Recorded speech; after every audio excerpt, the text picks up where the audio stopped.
When he was 12 years old, a young prince approached a massive wild horse named Bucephalus that none of the royal handlers could control.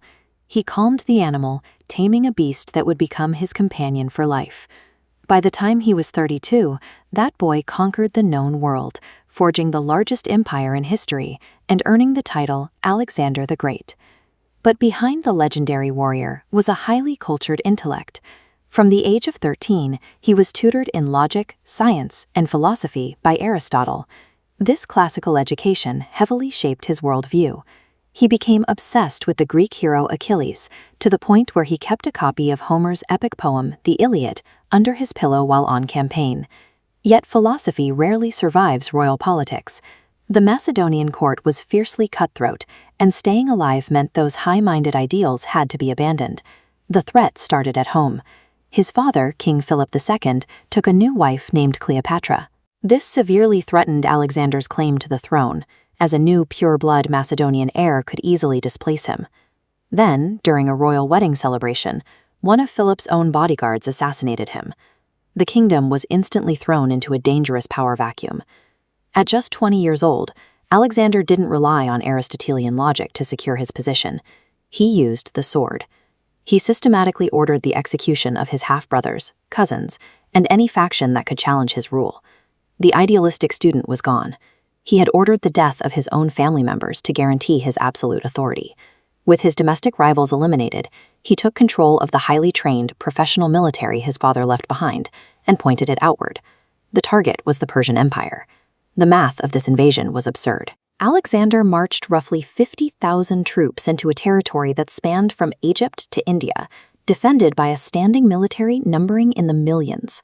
To justify the assault, he branded it as a united Greek revenge mission for past Persian invasions, rallying crucial political support from city-states that otherwise hated Macedonian rule. On the battlefield, his tactics broke King Darius III's massive formations. He even dismantled the famed Immortals, an elite regiment of 10,000 Persian soldiers whose numbers were fiercely maintained in combat.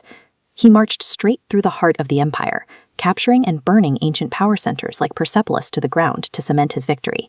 Capturing the Persian treasury made him the richest man on earth, but absorbing that much territory began to pull him away from his Macedonian roots. Pushing deeper into Central Asia, he realized he couldn't rule entirely by force.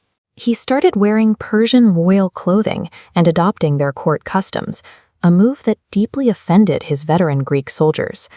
He took this assimilation to the extreme in Susa, organizing a massive ceremony where he explicitly ordered his top Macedonian commanders to marry Persian princesses, trying to physically merge the two empires' bloodlines. Years of unbroken victories began to warp his mind. He started to believe the childhood myths he grew up reading, projecting himself as a living god equal to Hercules. Look closely at these ancient silver coins minted under his reign. You can see his profile explicitly stamped with the horns of a deity, injecting his own divine legend directly into the local economy. His tactical genius had conquered the physical world, but his unchecked ego was isolating him from the very men who had bled to build that empire. As his divine complex grew, his mental state deteriorated. Roman historians extensively documented his severe paranoia and his increasingly erratic, heavy binge drinking.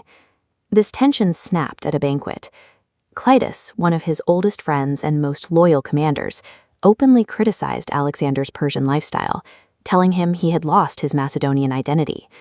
In a drunken rage, Alexander grabbed a weapon, stood up, and drove a spear straight through Clitus's chest. He murdered his closest advisor over a bruised ego. The disciplined philosopher king raised by Aristotle was entirely gone.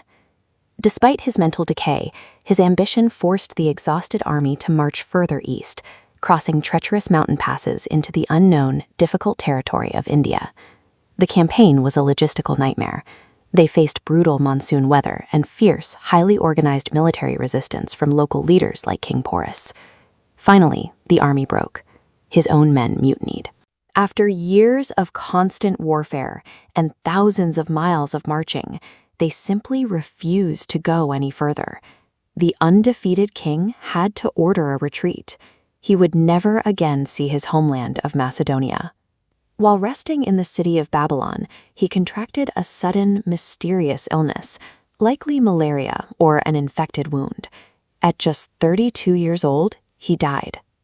Because he had built the entire state around his own force of will and failed to secure a clear heir, the largest empire in history fractured immediately. His generals tore the territory apart in a bitter war for control. Alexander pushed the absolute boundaries of military achievement, but his rapid unraveling proved that no amount of conquered land can override human frailty, ego, and the heart